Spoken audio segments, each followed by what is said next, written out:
let's go ahead and start. All right, go ahead. Unique New York. All right. Unique New York. All right, folks. I'm going to wing this again. I will not screw it up. The Nope. ideas and content. Stop it. The ideas and content. Now I totally am lunching on the whole thing. It's I don't hard to have it in my memorize head. one whole sentence.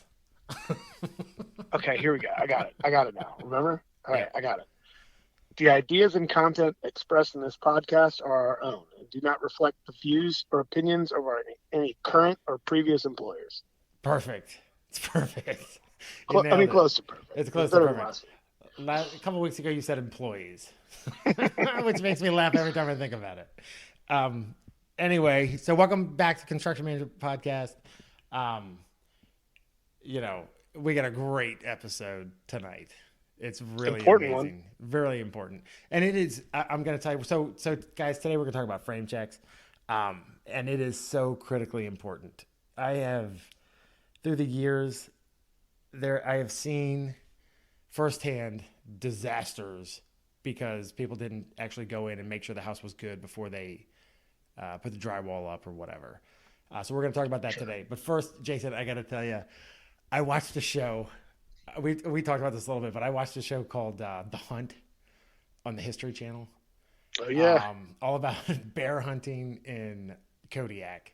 And I got to tell you, so I've wanted to go. I've never, full disclosure for all of our outdoorsmen out there and women, outdoors people, whatever, listening. I've never been hunting. I have all the equipment. I've had 2 hunting licenses. I've just never been able to get out there and murder some animals and eat them. So I'm watching this show, and they're hunting bear in Alaska, in Kodiak. It's amazing. I'm watching. I'm like, my heart is pounding out of my chest as they're stalking these whatever kind of bears they are. I don't know, brown bear, grizzly bear. I don't know what the hell they are. I gotta go. This is the year, man. I am going. I have a recurve. I love it. I got it out. I'm gonna grab a target actually this weekend and start target practicing. I'm doing it. This is the year. Bambi, That's great. look out. You know what? I found a black snake in my driveway yesterday. Long, it was like it was like 4 feet long.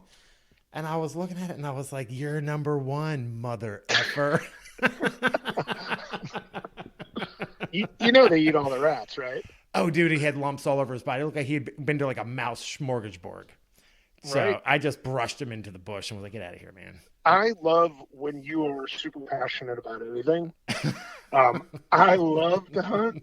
I love to fish. I love to hear that you could be on the verge of an obsession. Oh, I know dude. that coaching has slowed down, if not stopped, for you, and that's exactly what happened to me. I quit coaching rugby and playing rugby, and I was officially obsessed with hunting myself. Yeah, man, I'm telling you. So I do love to hear you say that you've been watching this show and you're all into it, and you can't wait to go, and you can't remember what kind of bears it was, but that's not important. it's not important. They were huge. And the funniest thing was, one dude is like, he's got a compound bow, and he's got his buddy with him with a rifle, and he pulls back, and the freaking cams on his compound bow come off. The arrow drops to the ground. The guy looks like he's just shit his pants. And his buddy starts, and this was really cool. We talked about this. This was really cool. So his buddy jumps up, and he's like, "Get out of here, bear." And he shoots the rifle into the dirt just to scare the bear off. And I'm like, "What the hell's he doing, man? Put one between that bear's eyes."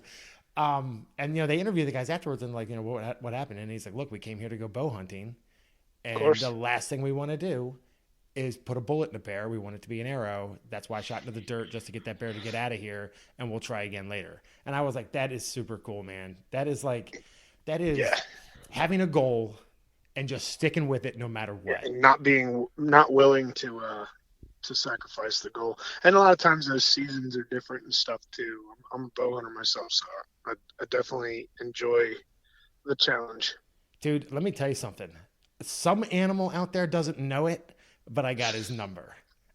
Or her, whatever. Some delicious animal is going down. Dude, because I might just bite into that sumbitch right there in the woods. God, I hope you invite me for the first go round. I can't wait to see this show. Oh, it's going to be a show, dude. I'll probably be so nervous. I'll probably who knows? I probably fall out of a tree. I don't know. Well, if anybody listening is a hunter, we all know that he will screw up his first three chances. So no big deal. Dude, from what I think is going to happen is my heart is probably going to be pounding so hard in my chest, I won't even be able to. I don't know. Who knows? Or maybe I'm going to get a 10-pointer first time out, first release. Boom, done. Expert. Yeah, I would definitely hate your guts if that was the case. All right, let's talk about frame checks. Frame checks. Because it's so critically important. So I would pull up this outline. So the big question is, when do we do them? Right, that's the first thing we got to ask. When's the right time to do a frame check? And in my opinion, and for those people who don't know, we do a frame check. We build a structure, typically out of wood or whatever. I think there's two times you need to go in and look at it. The first one, your framer comes to and says, hey, that house is done. It's under roof. Windows are in. It's dried in, right? Says that house or that building or whatever is trade ready.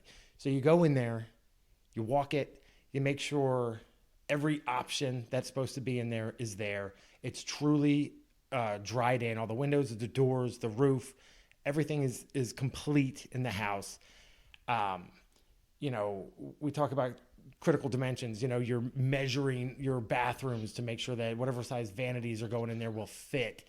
You've got enough space for your toilet, your tub, whether it's a tub or it's a walk-in shower, your kitchens, all the blocking for the cabinets are installed. Your dimensions are proper for your kitchen cabinets to make sure that they're going to fit. Everything that any mechanical contractor needs to do his job is done. Stairs are set and not falling down. Head height is right. The house is ready, trade ready. So once that occurs, you can release your mechanical trade, so to speak, right? Mechanical, of course, Right. You're talking HVAC, plumbing, electrical, low voltage, whatever else you got going on in there. And if you've listened to this podcast before, we're not saying that this is the first time you start kicking around in the lot that you're building here. No way. This is just the first time we check the wooden frame structure. The idea here is we're building mostly homes, either slab on grade or on a basement, concrete foundations in Virginia.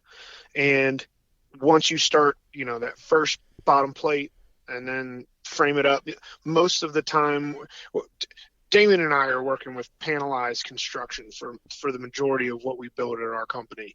So I'm sure that while if you're stick building a home and you're the GC responsible for the framer, you're probably going to want to check before they get to the second deck when making sure all your window openings are correct and all that stuff.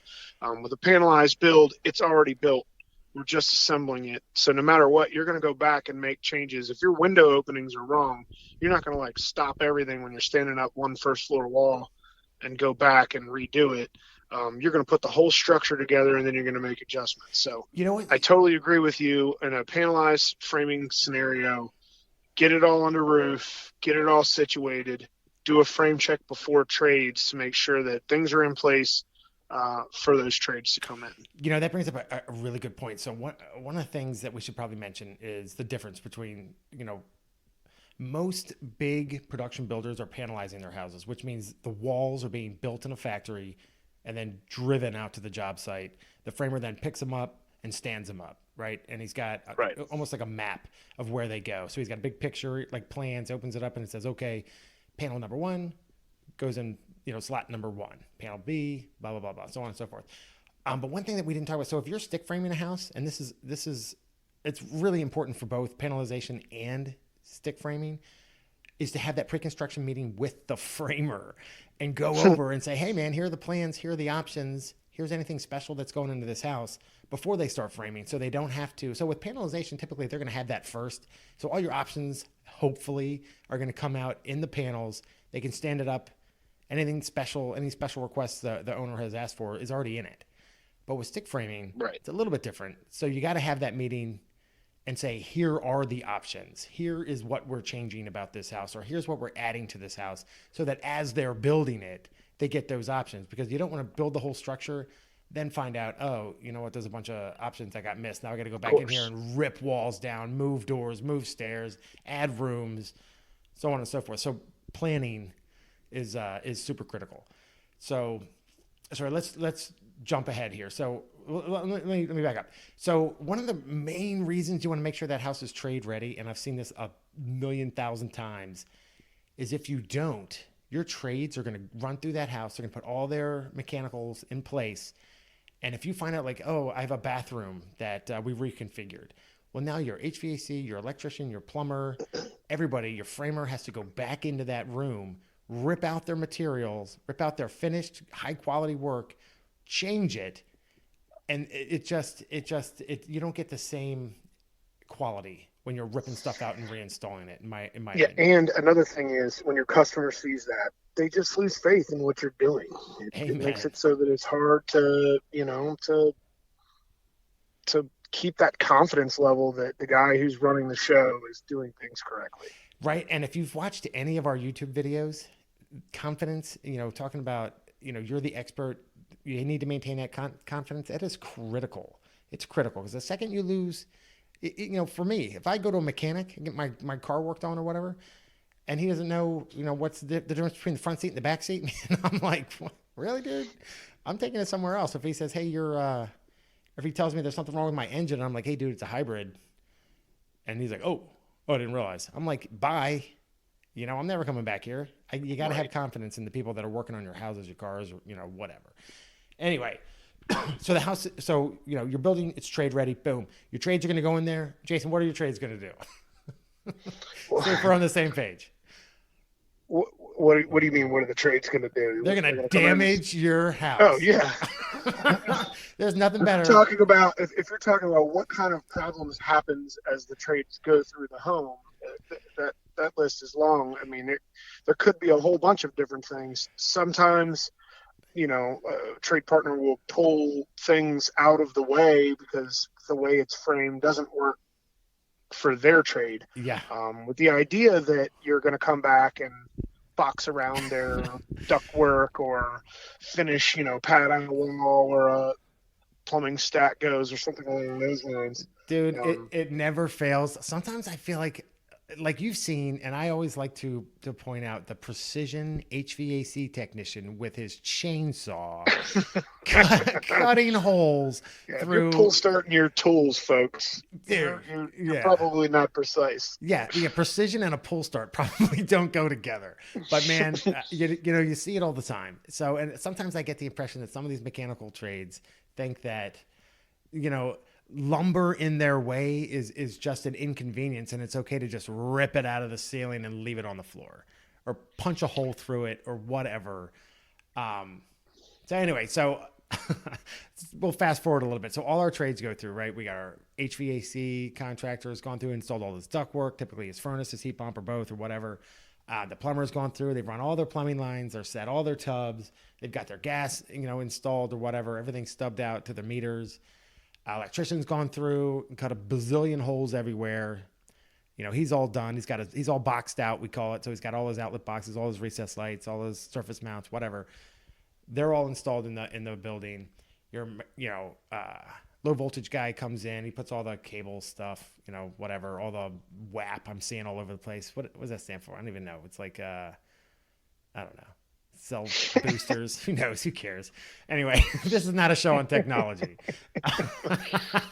Thank God. Thank God.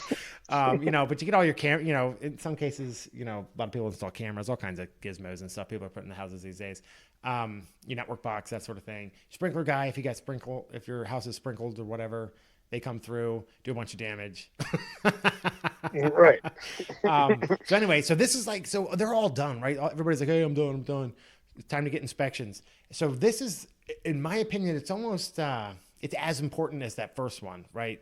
Because now when you go into that house, I call it a frame check, but really it's so much more. Because now, Of course. because you're looking at everything at this point. You're looking at all those trades. You're looking for damage. You're looking to make sure that they've all done their job properly. You're looking to make sure that you're ready for, your inspections. Everything's buttoned up. And, so I'll just run through the approach that I take with it. And you can tell me how you do it, Jason. But so I do two things. One, I have a numbering system. So if I go into a house, typically I'm going to find anywhere from, who knows, man, it could be anywhere from 50 to 100 items depending on the size of the house, right? Hmm. And I get pretty nitpicky. I'm not gonna lie. I get down to the nitty gritty sometimes. So, but what I like to do is I'll go into the house and I'll do three things. I'll have the elevation of the home, right? And I'll walk all the way around the house, the structure, whatever it is, the front and all the sides, and I look to make sure if I'm supposed to have a window or some kind of an architectural feature, it's installed. It's there. We're ready for it. If I've got brick on the house, everything is built out. All my gables are built out to allow the brick to come up behind it. My cornice is on, that sort of thing. So I want to make sure the structure is ready for my exterior trades to come out and work. I'm going to make sure that all my penetrations are through, depending on the type of envelope I've got on the house, right? Whether it's Tyvek or zip walls or Right. whatever. I make sure that it's free and clear. There's no damage to it. I'm ready for my siding contractor, my mason, or whoever. And all my exterior features, like I said, are in. Doors are set properly, windows are set properly, etc. All the flashing is done. And I go into the house, and I'll go to the top floor, whether it's the master bedroom or wherever, but the top floor, and I always start by looking up. I'm like, okay, do I have any damaged trusses? Are there rafters that are damaged? Hmm. What's going on? I'm looking all around, looking at everything above me. I'm looking at HVAC lines to make sure they're not pinched, make sure they're all secured, they're hung properly. All the registers in the ceiling are secured properly to the bottom of the trusses or whatever. Yes. I'm following my electrical lines to make sure, okay, this is supposed to be a ceiling fan rough in, so I should have two lines, right? One for the fan, one for the light. I'm following it down to make sure it's switched properly. And I'm looking at it. I'm marking the door jamb. This is a 2/8 door. This is the hinge side. Make sure the box for the switch is on the right side so it's not installed behind where the door is going to open. You know what I'm saying? Um, True. if there's a bathroom in the room, I go in there and I physically yank on all the plumbing lines to make sure that they're glued. Right. I'm looking at boots. If my plumber went in there and mangled my stud, he cut all the way through it. You got to put a boot on that boot stud. So I'm making sure those are on. All my nail plates are on for my electrical lines, my plumbing lines, my sprinkler lines, everything. I'm not in a position to do a lot of frame checks these days, but I can tell you, the last one I did was anywhere between 2.5 to 3 hours. And that's a lot of time to devote, especially if you're a busy construction manager, man. You got a million people Yeah. calling you, a million things to do. That's a lot of time to devote to a Well, house. Go ahead. okay, so here's my philosophy on that. You're walking through all your homes, even the ones that are just about to be frame checked or have just been frame checked. Okay. And basically, I think that you make your list to call out the things that you see quickly as you're coming through at each phase. Like, Mm-hmm. hey, man, I'm coming in on Wednesday to do my frame check. I noticed you don't have your roof boots in yet, and you still got wire hanging. You need to get those ceiling fan boxes Mm-hmm. up. And you marked the framer foreman marked his boat studs in there, but they still haven't been cut out of there. And, get that stuff cleaned up out of the basement. That should be part of your regular list prior to the frame check. Your Yeah. frame check is the fail-safe time where you make sure that when you start putting expensive tile on the wall or tying your shower to the floor or setting your vanities or putting your kitchen together, that you've got the right dimensions and that you don't have a perfectly finished painted drywall product trimmed out and you're trying to set cabinets and they don't fit. And you have to Amen. cut walls apart. Yeah. No, I Right. love it. I love it. And that's the thing, right? If you're walking your house 2-3 times a day, when you go do that frame check, your issues should be minimal. So, Right. And especially because you're setting the standard for the subcontractors or trade partners on a regular basis. yeah. And so they know on this next house that I'm building right now, I can't just nail 3/4 of the spots in the hanger. I have to get all of them because he's going to ding me on it. Things like little minor things like that. Dude, that's my favorite. I'm like, man, why didn't you put a nail in each one of those holes? Oh, I'm coming back to it. I'm like, okay, well, I Yeah. hope the house doesn't fall down in the meantime. How's that working out for you? Because there's 12 more on the second floor. Right? You've basically tacked it up. How about Right. let's make it secure. Yeah. So anyway, so I was talking about that numbering system. So if I find an item at this frame check, I will write it on the floor or the wall or wherever. I'll put like a 1. I'll circle it with spray paint. I'll spray paint the item and I'll make a list. Number 1, and I label the floor so everybody knows where I'm at. So if I'm in the family room, I'm like family room. I don't leave anything to. I'm not trying to play a mystery game. I want people to know exactly where the item is and go fix it. So I'll write like family room on the floor, boat stud, item number 1. I put it on my list and I put the contractor responsible for it next to it. Then I move on to the next one. And I might find, missing nail plate for a plumbing line. Item number 2, spray paint, add it to the list, plumber. And when I'm done, I've got all Right. these items and I send it out to all the trades. Everybody gets the full list with their name next to it. And I say, this is your item. It's item number 1. It's in the family room. This is the issue. Go fix it. I give them a date. Like, get in there, get it done. Because they know that house is going into drywall, right? So I got to insulate it. I got to drywall it. I got to get done with this house. Right. And I find that if you have a lot of notes, I don't want to say notes, but if your building inspector goes into a building and he sees that someone has gone through this house meticulously and properly checked everything, man, your inspections are going to be quick because they're going Real to know quick. you're already on top of your game, you know. But the one thing you have to do is go back and mark it. Once the item is complete, put an X through it or something, so the inspector knows that you didn't just find it, you actually corrected the problem too. So, That's a good point. you know what I'm I, saying? I I had a little bit of a different philosophy when I was doing frame checks all the time, where I would write with spray paint, write what it is, bowed stud, Yeah. or I would write move, move this to over here, and a spray paint a line and an arrow and a mark where the data jack goes or whatever. Yeah. Um, and that way you could visually just look at, oh, he's corrected this thing already. And I always felt like that was an indicator from to my customer that I am in fact looking at these guys work and taking responsibility for it and making sure that it's right. Oh yeah, definitely, definitely. Mm-hmm. So and again, it just comes back to confidence because the homeowners will see that and they'll be like, "Oh, this guy's on top of his game. He knows what's up." And the other Exactly. thing that I always tell, like, if I'm doing some training or whatever, I always tell these guys, if you do this, if you are constantly in your houses and you're constantly checking, after every sub to make sure, every trade partner to make sure that their work is in the right place, when it comes down to demonstrating that product or that home or whatever to your customer, you'll know it so well that you will literally not have to, like, you can walk into a room and just know where everything is already. You can say this is installed here and this is here and you asked for this and this is done, and that instills so much confidence in the customer that they're like, oh my god, this guy knows my house better than I do. You know what I Right. mean? And that's what they're looking for. If you're going to spend that kind of scratch on a property, you want to know. I mean, we always talk about it. Oh, it's the biggest investment people are ever going to make, and it's true for most people.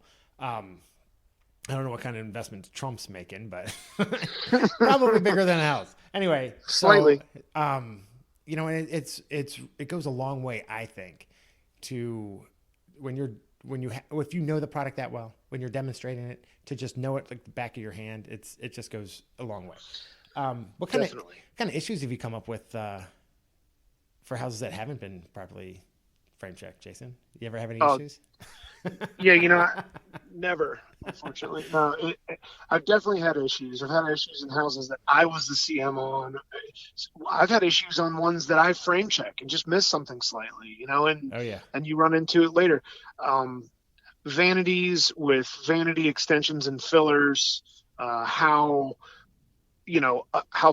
plumb or square a knee wall is when you're putting Mm-hmm. cabinetry up against it. Oh yeah. I had one where it was like a box bay, but the window wasn't set square in the opening, and it wasn't very noticeable until we trimmed everything. Mm, yeah. That was kind of a recent one, maybe in the last couple of years, where I use it as an example. Like, hey, look, if you frame check this house, you'll catch this because you'll be pulling a tape on that window. Yeah. It will look funny to you. It's shimmed hard on one side, and you got a piece of plywood in the other, and I don't know. Well, I think those are all great examples. you know what Shoot, my we've got favorite examples are? And I know what's you've that? seen this. You walk through a house and there will be like a 2x4 sticking out of the drywall. Right? House is drywalled, Yeah, trimmed. You walk through and there's like this rando piece of lumber sticking into a room, and you're like, "What the hell right. is this?" Yeah, And that's true. it's because your drywall guys came through and they're like, well, this isn't right. I'm not supposed to drywall that. And they just drywall around it. So you got, Yeah, or the guy's like, well, I could fix it, but all I brought was stilts and and a and hammer this putting and knife. Well, another one that I found, and thank God it's been rare, but I've seen this. You'll go, house will get drywall or whatever, and you'll go running up the stairs and you'll realize I have to duck to go upstairs. Oh my God. The stairs are set. I don't have enough yeah. head height. Or you're wearing a hard hat and you just whack yourself right in the forehead. You're Oh like, oh yeah. man, that's not gonna work. Oh yeah. Wait, I think something's wrong. You know, I see it all the time, you know, but I'm telling you, once you trim a house, you drywall it and trim it, anything that, all those walls that are out of square, all those, you know, studs that were bowed that you didn't fix, it all shows up in the Right? trim. And that's when you It's start to very get true. those wavy walls, trim that looks terrible. You know, you've heard the expression caulk and paint, make it what it ain't. Well, that is the dumbest thing ever. Right? Because if you got to put a half inch, you know, bead of caulk on a piece of trim because it's bowing out from the wall that much, man, that's a problem. I don't want that house, you know, Right. and we really shouldn't be delivering houses like that. It's an issue.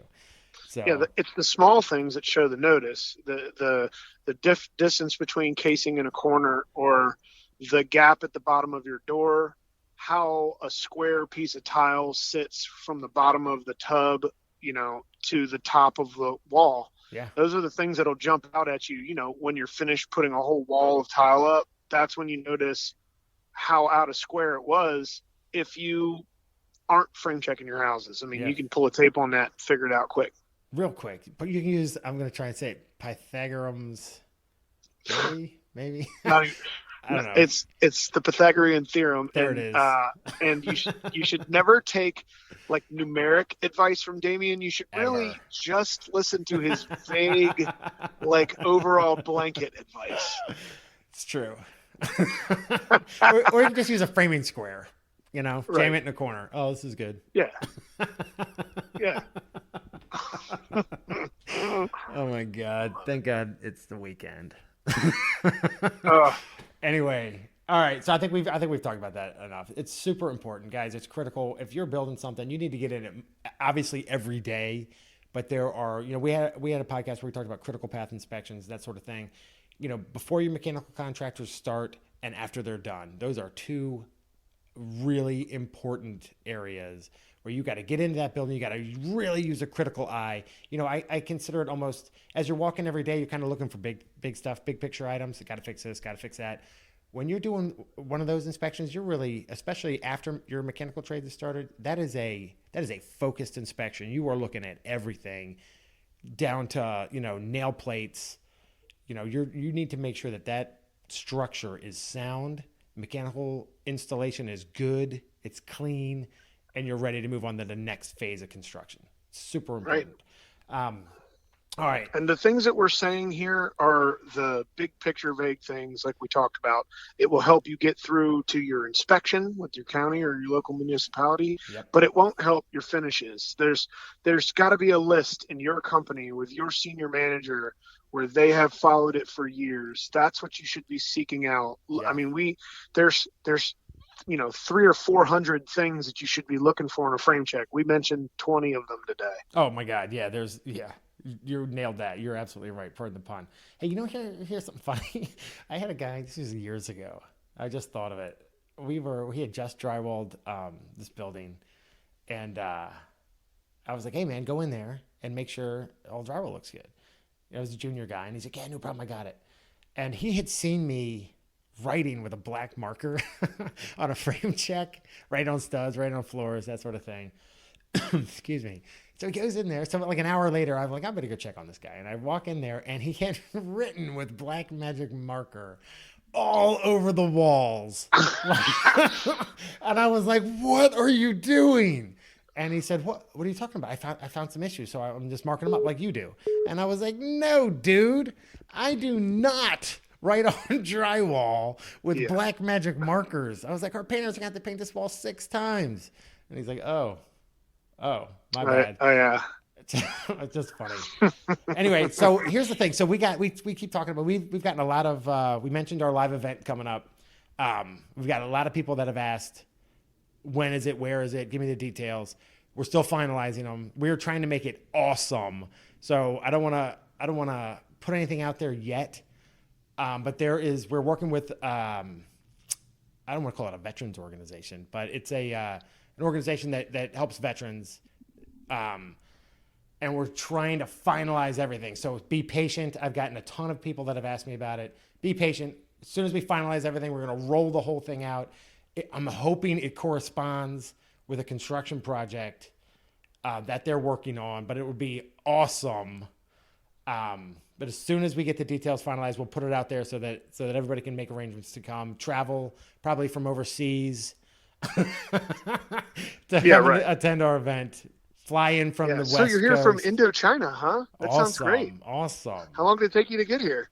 Well, only 18 hours. It's worth it, man. 18 hours for like an hour-long event. I'm telling you, it's a construction management podcast event. It's worth it. Anyway, so the details will come out soon. If you haven't already, jump on our YouTube channel, follow us on Instagram, follow us on Facebook, follow us, like us, friend us. I don't know, whatever you do on the various social media networks, do it.